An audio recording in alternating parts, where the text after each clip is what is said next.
Welcome to the panel debate on what you value more, security or privacy, in the context of end-to-end encryption. We have with us Mr. Yashovardhan Azad.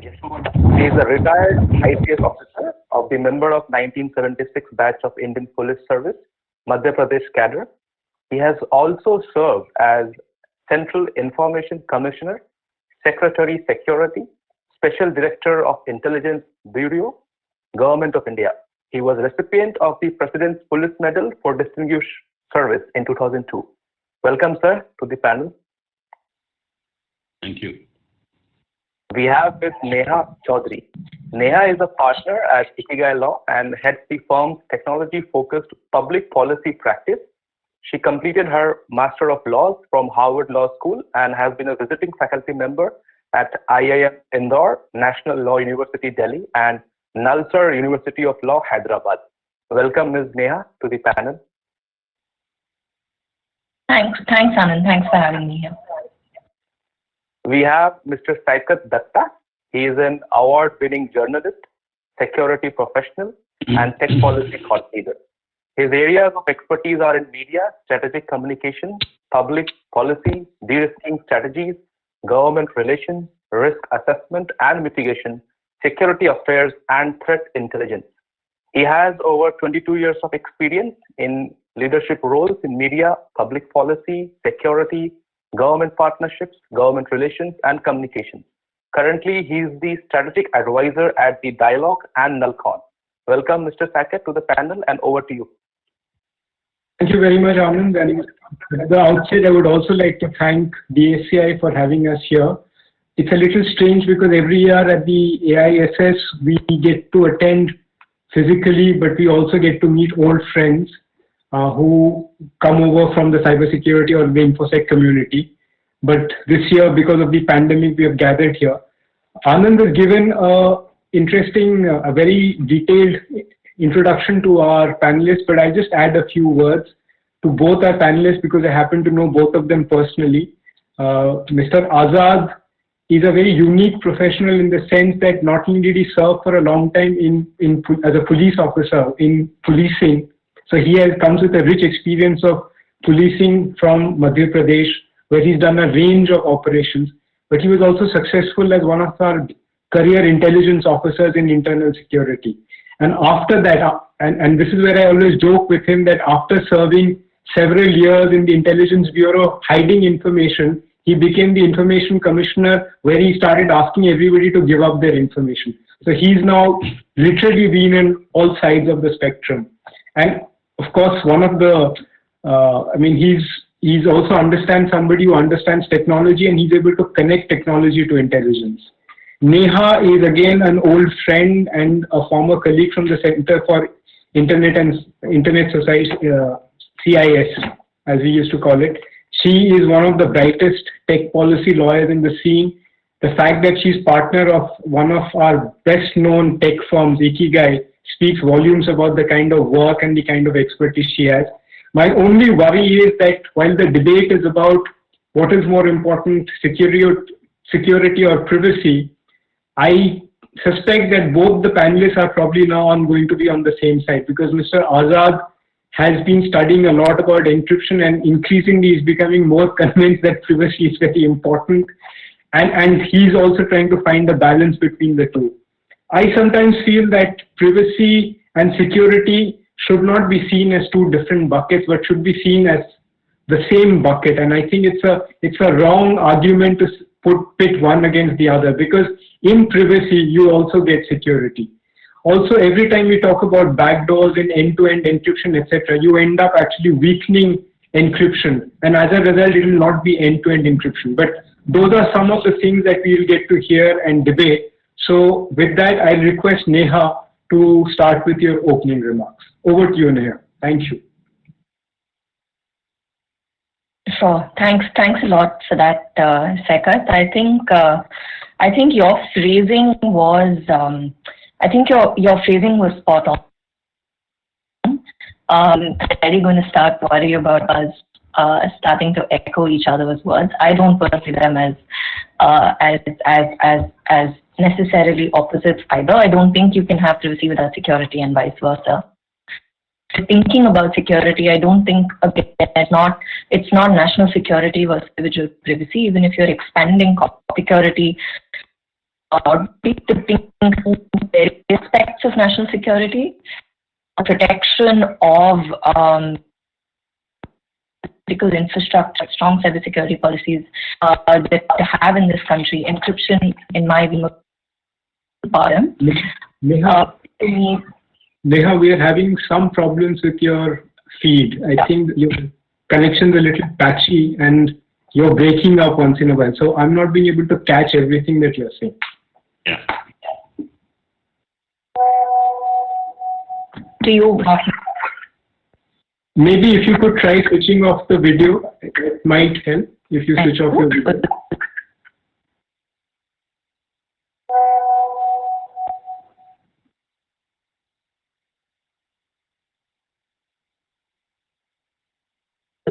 Is this any better though? Yeah, please go on. Is this any better, Sekar? Yes, go ahead. Go ahead, ma'am. Sorry. Okay, I completely agree with that framing as well, Sekat. I think honestly, if we look at security itself as a cohesive bucket, where we take into account, even if we're just talking about national security protection of what constitutes our critical information, where I believe that encryption has a very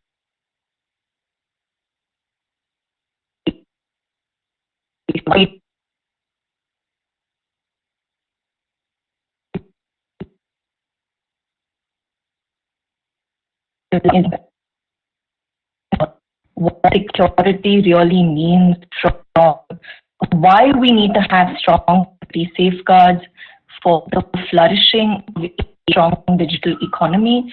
They all, I strongly believe that strong encryption technology have not have. I'm sorry, Neha, we are not getting you at all. So you might have to restart and rejoin or check your internet connection here. I'll just do it.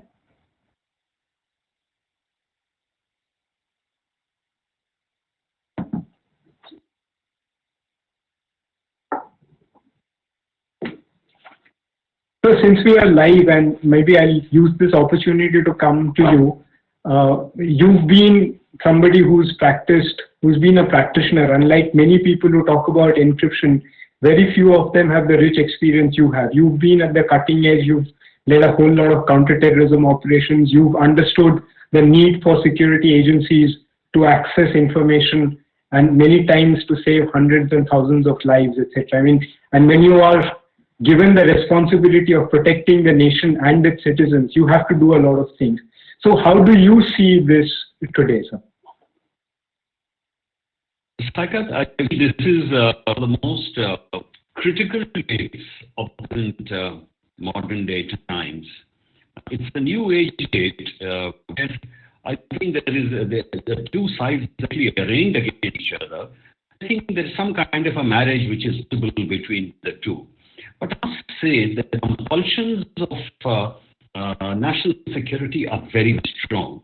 And very simple things we have seen when the FBI is that we have thousands on that and we are not able to track anything and not able to get anything. And it means lots and lots of information, digital data is just falling by its side. One is not able to utilize it. There is also a vast amount of information lying on various other, providers and platforms, which one is not able to access. That's why you see countries around the world. In fact, Australia recently only passed a law also, in which they said that those providers are obligated to provide information to the law enforcement agencies. Of course, there's a lot of amendments on the anvil, sort of some adjustment, and it's a tilt question we are also addressing. Now, what I have two things to say. First is, these compulsions, it is definitely very important that we need some kind of R&D or technical solutions. It's like the European nations have got more and more research and development technology to so that they're able to find some kind of a system. There is no denying the fact, as they also said, that very strong encryption is very, very important. We are talking about millions and millions of people who want their communication to be safe. They want their communication to be secure. The entire grid should be encrypted so that the robustness of the system continues. Of course, we are talking about the possible acts against the security of our mind. We know our 7% exposure in digital communication is respect of banking, is with respect of IT services, and so it's very, very important that the encryption saves us. The stronger it is, the better it is. In fact, if you see GDPR, that is the protection rule, European is very strong and levies very high fine on any kind of breakage in the system. So I would say we have arrived at a stage when we know the pitfalls of being a door or a back, whatever you call it. We have seen the example of Greece, where it completely a rogue software bust the system up, and almost 100 people being, the spy completely destroyed their communication, were being trapped, things like that. We also know the Pegasus impact which plays on the WhatsApp, that spyware. So given this, we are talking about a very strict encryption. What do we do about this security is a requirement? Now, one is, as people say, fine. I mean, there should be more and more research on the metadata, how technology can come to your point where metadata can give you information that you don't have to delve into the content data. Now, this is all been brought out. I was reading you all, and they said you need that much data. Security agencies do that. Reach up to a point with this metadata. Beyond that, we need common data. So I think the debate is here. There are issues both sides, and I agree with the very strong points made from the side. Is it a constitutional requirement that you enable a platform of communication where everything will be so that later at this stage of 5-10 years, if the security agencies wanted for some, that it should be available? In fact, if I was going to an Anthony, the US attorney, who said the entire data should be available, the entire domain should be available to the security agencies. Now that's a huge requirement, not only in terms of, we have to see two things. One, the cost is humongous. Secondly, the vulnerability also in terms of security, the cost will be very, very high. Yeah. Thank you very much, Neha. Sir, thank you very much for that. Neha, since we lost you for a little bit, I just quickly recap what Mr. Azad said in his opening remarks. He says that, there is a legitimate requirement for security agencies, and many times a lot of information which will be critical for an intelligence purpose or for a counterterrorism purpose or for law enforcement, it becomes extremely critical. So how do we deal with this? Having said that, he actually says that, there needs to be a robustness of the system, and there are huge pitfalls to backdoors in encryption, and that in a way exposes the whole system to a whole lot of other malactors or malwares, etc., which could cause a lot of problems.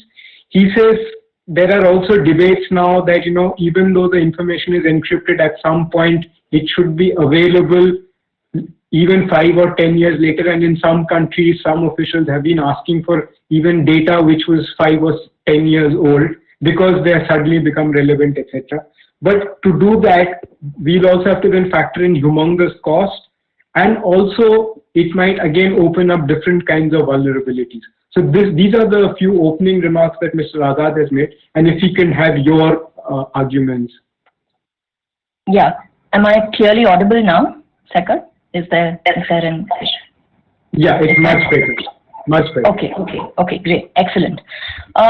Look, I agree with the framing that you had given to us earlier. I personally don't think that privacy and security are absolutely at loggerheads with each other at all. And I think even when we talk about security and we think about it in terms of conceptualizations of national security, the protection of our critical information infrastructure, the security implications of having a strong and robust digital economy, for both of these issues, for both of these aspects, for which I personally believe encryption is really important. I don't think we can ignore both of those aspects either. And I completely agree again with the point that Mr. Azad was making earlier. Yes, there is a very legitimate problem of access to certain kinds of information that law enforcement agencies might want. But what I haven't been able to grapple with myself entirely is what exactly is the extent of the problem.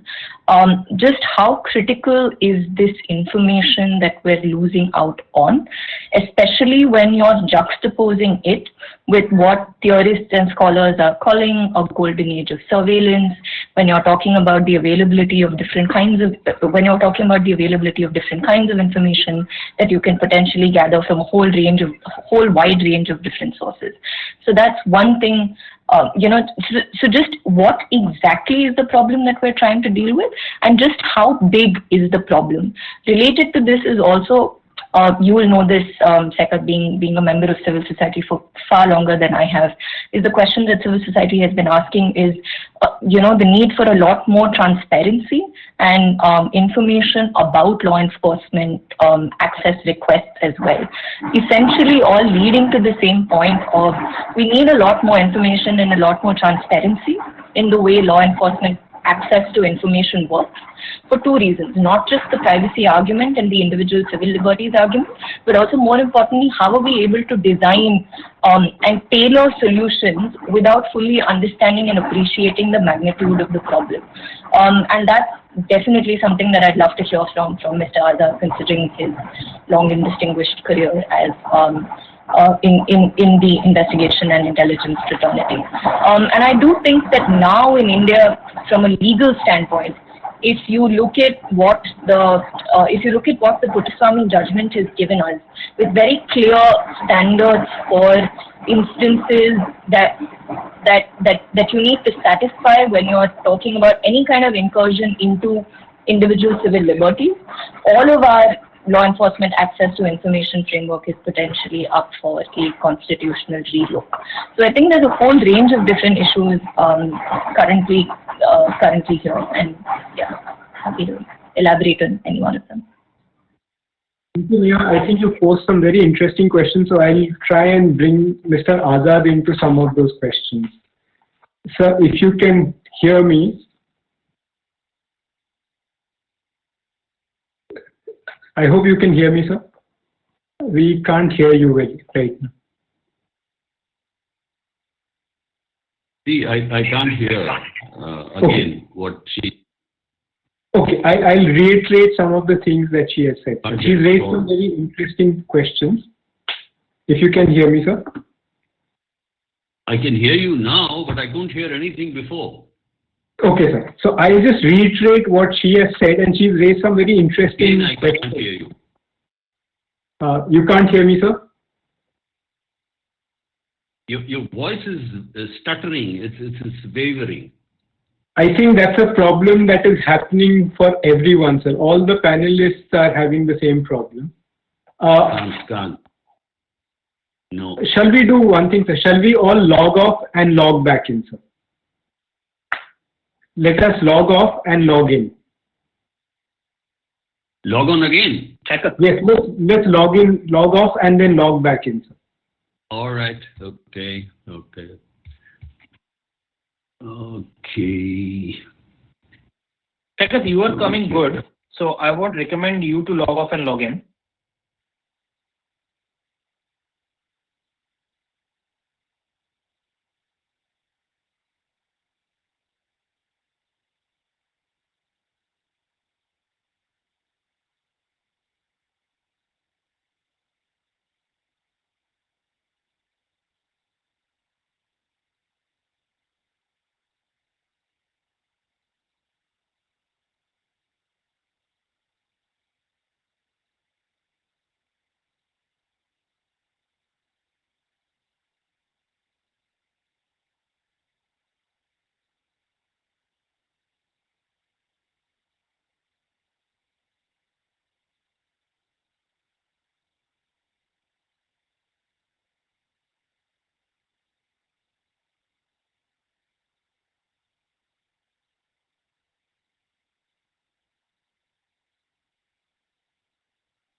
I think Mr. Azad was also having the same problem.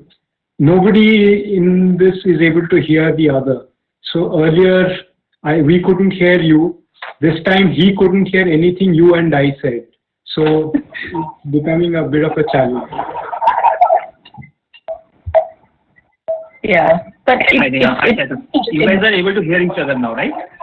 Not very well. In fact, earlier I couldn't hear anything that Neha was saying. In between, I couldn't hear much of what Mr. Azad was saying.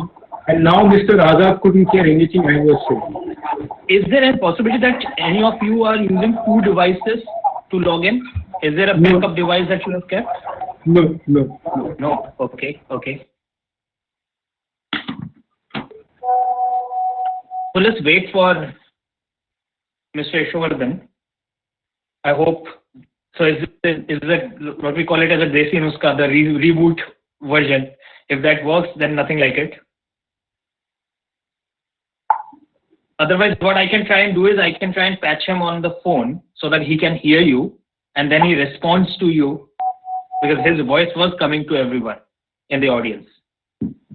Okay, because as panelists we are struggling to hear each other. Can we go live or are we live now? No, we are already live. I will just check if.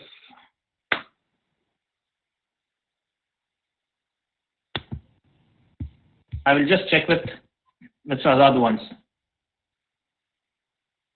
Yes. Yes, perfect. Got it? Got it, sir.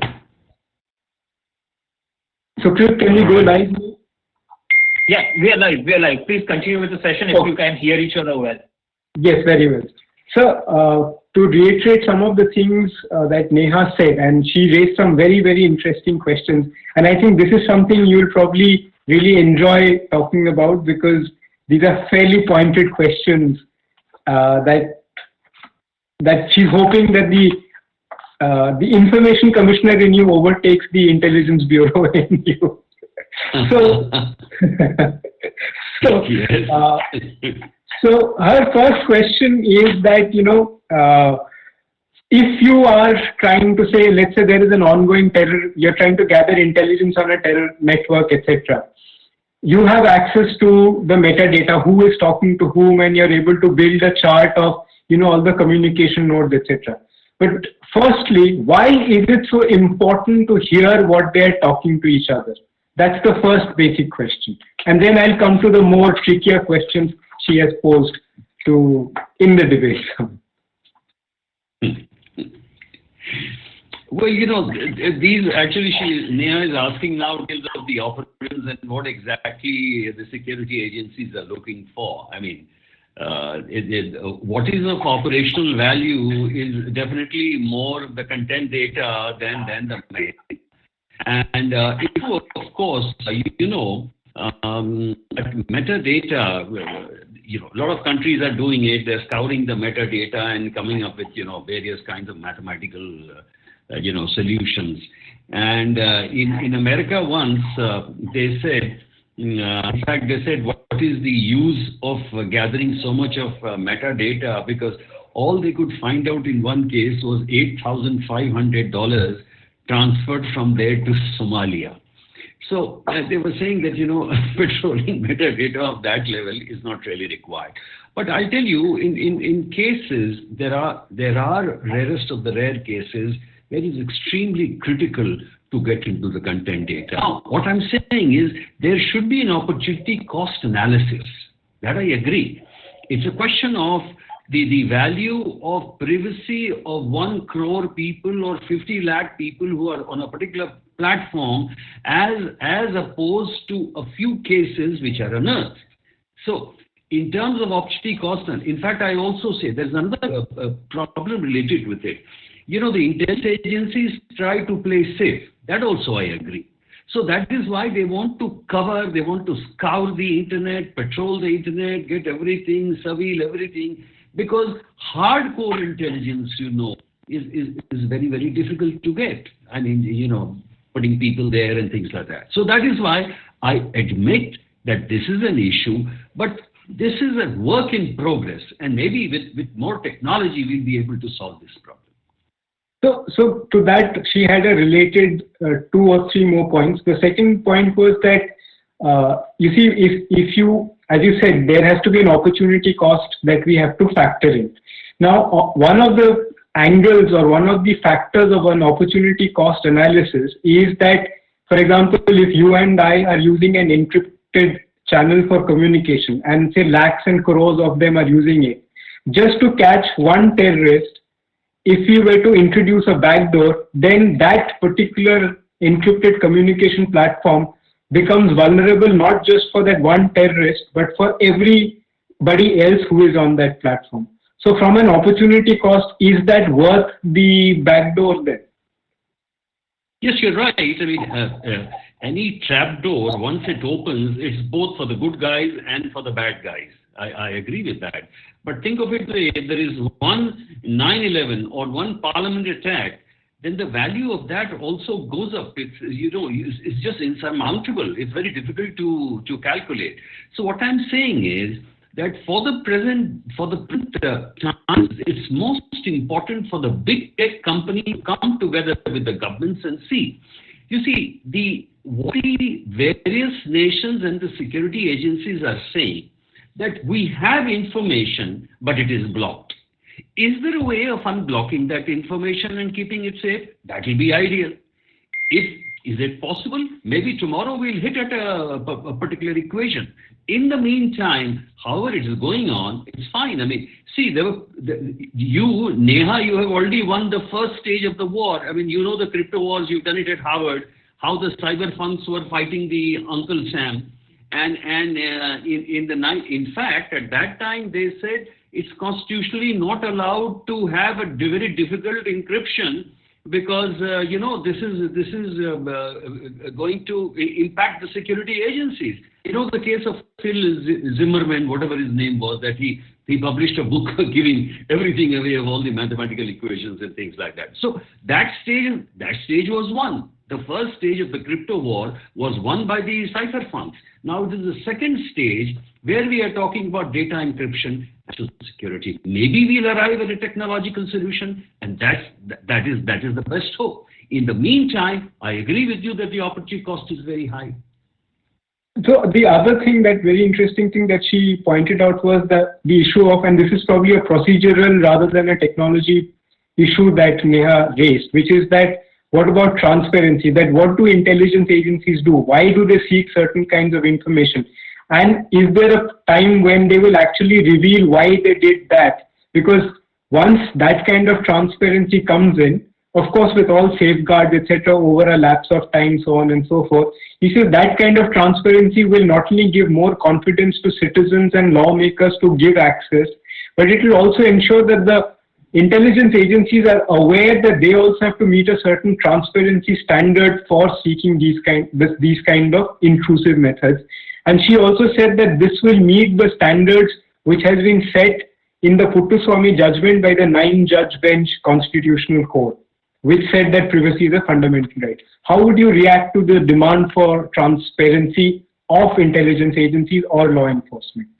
I'll answer. It's a very interesting question. I'll answer it both as a intelligence official and ex-intelligence official, and also as Central Information Commissioner.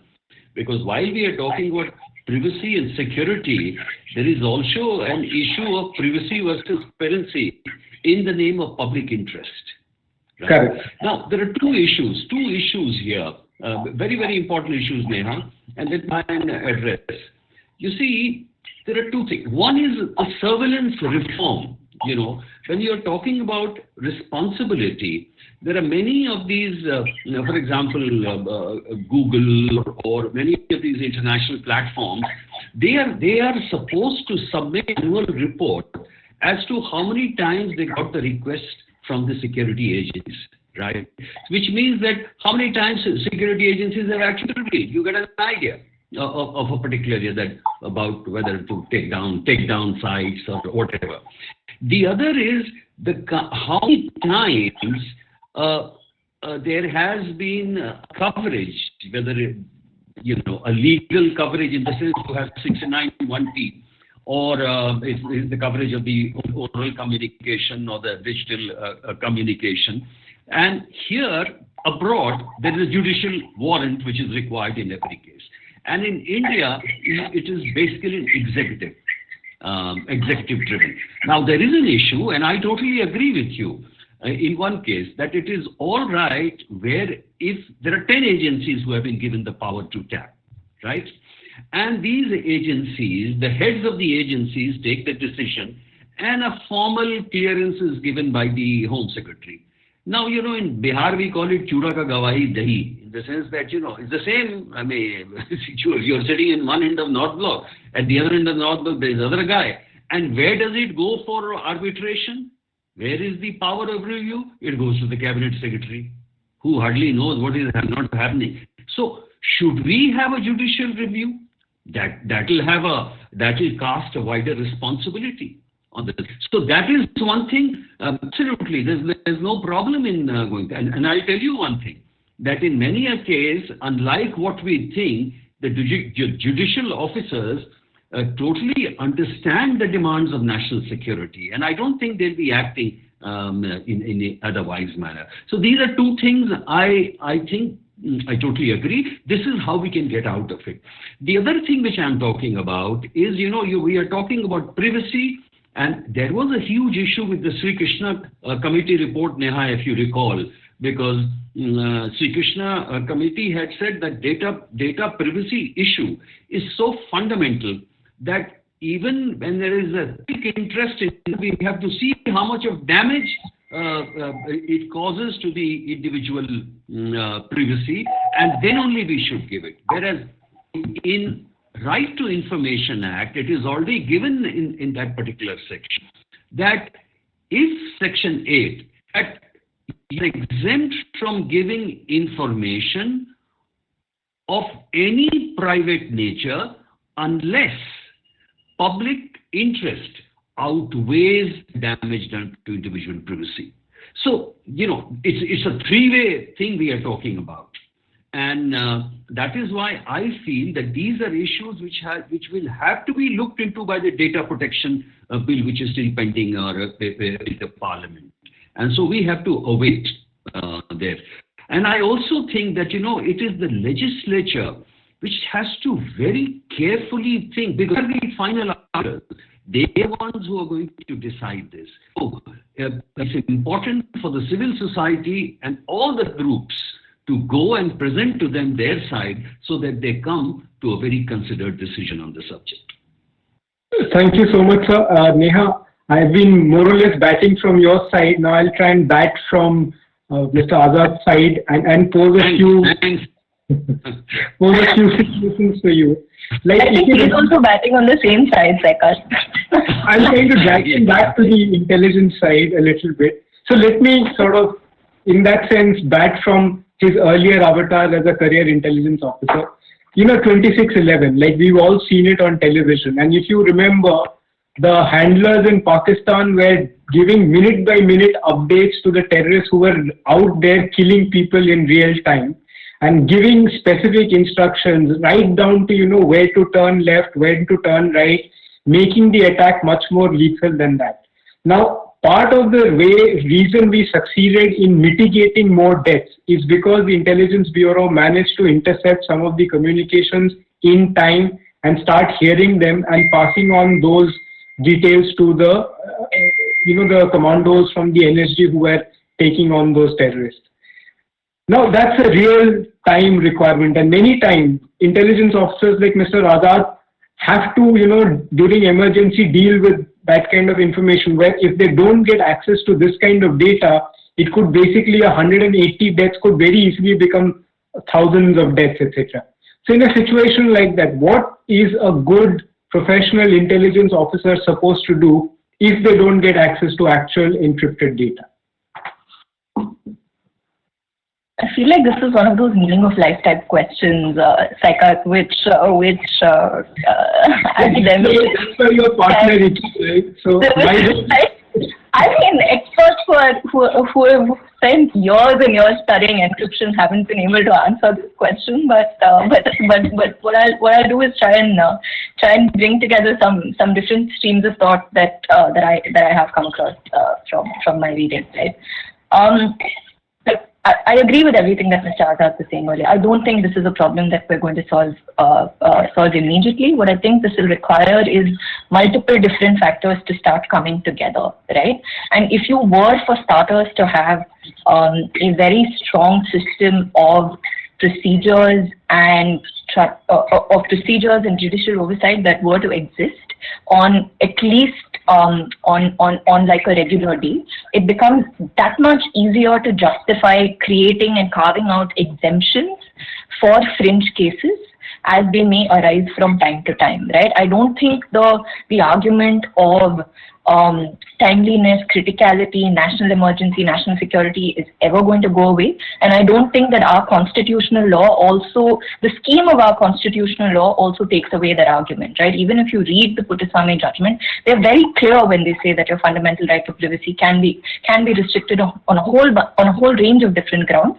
And the security of the state is definitely a legitimate aim. What we'll have to come up with is very strong safeguards to see how different situations, including the kind of expediency that you are talking about, including those that require the kind of expediency that you're talking about, what are the most best possible and robust safeguards that you can put in there at any given point of time. That's one. Second, I think, again, different countries around the world are trying to look at different ways in which you can sort of stay ahead of the curve, right? While here we're talking about how we can impose obligations to decrypt information or how you're going to rely on what kind of support you want from the private sector.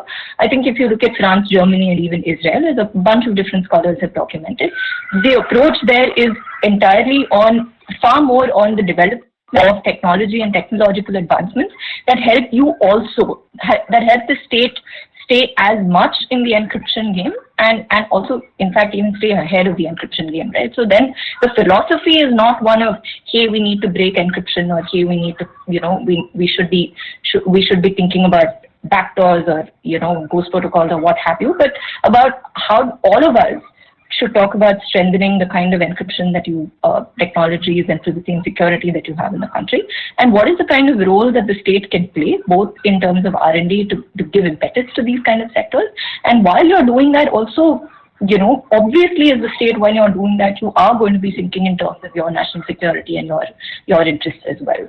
So yeah, look, I don't think this is an easy problem to solve at all, but I do think that the first step that we have to very much take is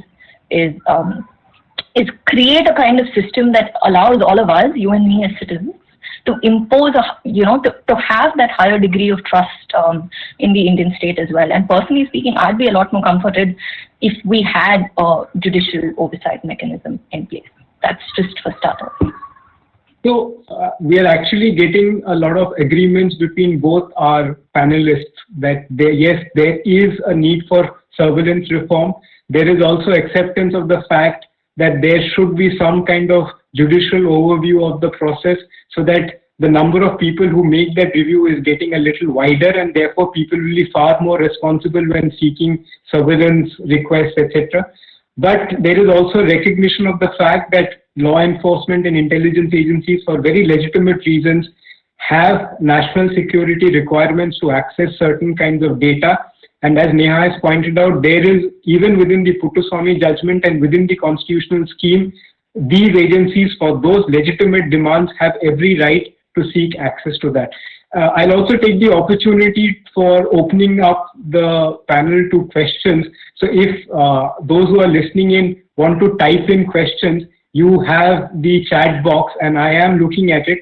I have one question which I'll pose to you, Neha, which is a technical question, but I'll try to break it into a legal format. The question is that, can we use a decentralized architecture or blockchain for backdoor, where multiple parties can compute or access, and they need to come together to decrypt a particular communication chat. So basically they are saying that instead of having the key with one person, keep the key with multiple authorities, so that in an exceptional case when intelligence agencies need something from a encrypted communication channel, then those different figures and characters will have to come together. Something which Mr. Azad also said, that let's also have judiciary, let's also have this. So then when multiple people have by consensus agreed that yes, this is a legitimate case, that will create a check and balance in the system. So does that work from a technology perspective? And yeah, look, I don't know if you necessarily need blockchain or decentralized ledger tech for this. I'm far more blockchain conservatist, I think, compared to maybe other people on my firm. But I do think that there is merit to that suggestion, right? I think the suggestion that you're talking about is generally one of cryptographic envelopes, or just breaking up, just making sure that the decryption key is stored in different places. I think in the Indian context, there was a paper that ORF had published a few years ago that said that put forward that this was one of the suggestions that they had put forward as well, is definitely something that you could consider. But what I don't think you can do away even in this case is the requirement of a judicial warrant and having that additional step of judicial scrutiny. I think the broader principle is that you want law enforcement access to information requests to be as specific and as narrowly tailored as possible, limiting it to particular people, limiting it to particular use cases, limiting it to particular circumstances for which you're trying to solve a very clearly identified problem. And this is when a judicial warrant, this is really what a judicial warrant is going to help you do. Yes, sir. Mr. Azad. Yeah. I was going to this EPA, the protection bill, which considered the Parliament committee, and I think surveillance reform not on the agenda of the data protection. It would have been an ideal situation if that would have also been clubbed, because I totally agree that people would naturally, these are different times. We are not in the 80s and 90s. Till the communication is being more prolific than the conversation, that is completely restricted. And therefore, it's time that we are snooping on what you call blatantly or bravely or doing a carpet begging. Then it is important that the system of what you have put in place for this needs a reform. So if the first it is an executive decision, the review should definitely be judicial authority. And why I feel, because the judicial services have been very, very sensitive also to the requirement of national security. And this is one thing which is, if this came about, this will take care of lot of issues there in this society. So one final question, since we are at 6:32 and we just take the last 2-3 minutes to wind up. Since this whole debate around encryption and access and privacy, a lot of new laws are coming in, and a lot of advances have been made in law. However, our agencies which are authorized to intercept communications lawfully, especially the IB, the RNAW, etc., they continue to, especially the IB, for example. I mean, it was created in the late 19th century, and in the 20th century, what we have seen, its character has not changed dramatically in that sense from a legal standpoint. Is it time to, pass acts of parliament to modernize our intelligence agencies and their process and methods so that their functioning, etc., and their charter is in conjunction with modern laws of privacy, etc.? Does that work better? I have the firm belief that laws, enactments don't really work. Of course, you need a law to say that, this is our fundamental right. I mean, you need laws in crucial and critical sectors. But intelligence is more about the executive action, and it's more about the kind of projection of confidence of people in such organizations. That's why when we're talking about judicial oversight, just don't disbelieve the agencies. In fact, today I'll tell you, it's one of the finest agencies in the intelligence world.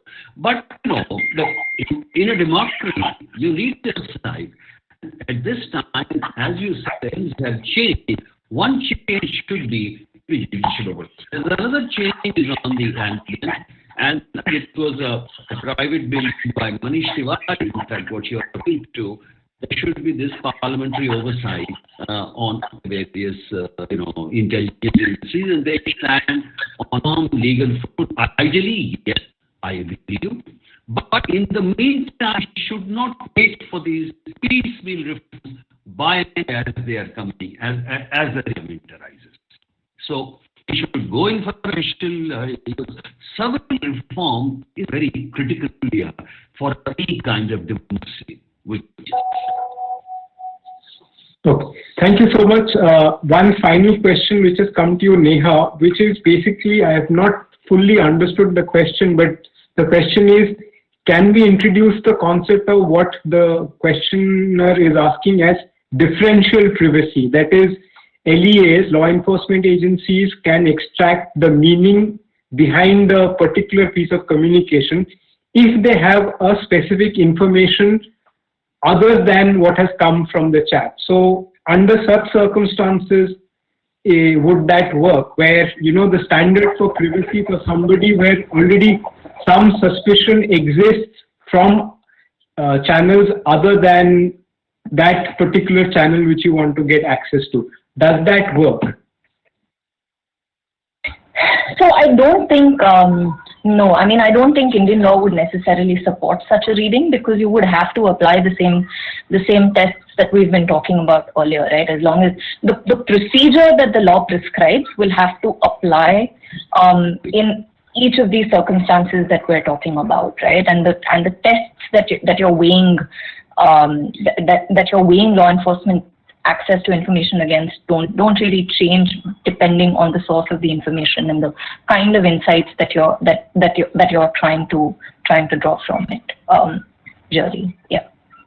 Okay, but as far as I know, Section 5 of the Indian Telegraph Act, which allows lawful interception of communication, and 419A, the subordinate rules and regulations, they actually have a provision which says that you can legally intercept communication if you have already got information from sources other than interception, which therefore for those legitimate grounds you have to intercept communication. And this is also one of the guidelines for the monitoring committee, which, as Mr. Azad said, headed by the cabinet secretary, where they will gauge the necessity of legal interception. Once they have judged it with information gathered from other sources other than interception. So, Yeah, you know, yeah. that such a regime does exist. But Yeah. with that, yeah. No, go ahead. With that, I guess we'll have to close our session. I want to thank both my panelists for your valuable time. Both of you are very busy and your insights have been fantastic. To recap some of them, there is an agreement that we need to have maybe a judicial overview, possibly a parliamentary overview of some of these issues. There is agreement that there should be a cost-benefit analysis, that to what extent can we violate privacy for national security, and that balance has to be exercised very, very carefully and in a very nuanced manner. We also have to realize that law enforcement and intelligence agencies have very legitimate reasons, in the rarest of rare cases, for the interest of national security and possibly to save lives, where they have to get access to certain kinds of communication. And for that, as Mr. Azad has pointed out, maybe we need to find technical solutions where different kind of actors can come together and take the call on when to get access to that information. And something, as Neha pointed out, there in the constitutional scheme of things, such a provision may be allowed. But at the same time, the Puttaswamy judgment, as Neha has pointed out, which was a 9-judge constitutional bench, did say that there are certain standards which must be met before any agency gets access to intrusive methods like interception of communications. And with that, I want to thank both of you, Neha and Sir, for your valuable time, for your excellent insights. And with that, back to you, Anand, from the ACI.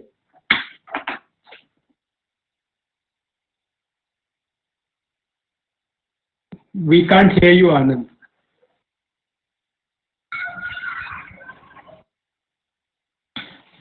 Anand, I guess you're facing some audio issue now. Okay, so Can if Anand is there, then I'll probably take over and close the session. Again, as I said, thank you DSCI for having us here. Thank you Anand for doing a lot of background work and putting us and getting us all together. Sukrit and the Median team, thank you very much. Thanks to DSCI.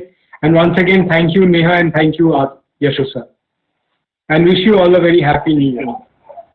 Thank you, Thank you. Shastra. Thank you, Neha. Thank you, sir. And thank you everyone in the audience. And those who have joined us here, please be mindful of the fact that the award ceremony is about to start now. So please enter the lobby and from there you will see the award section and do join us there. It's going to be a thrilling night today.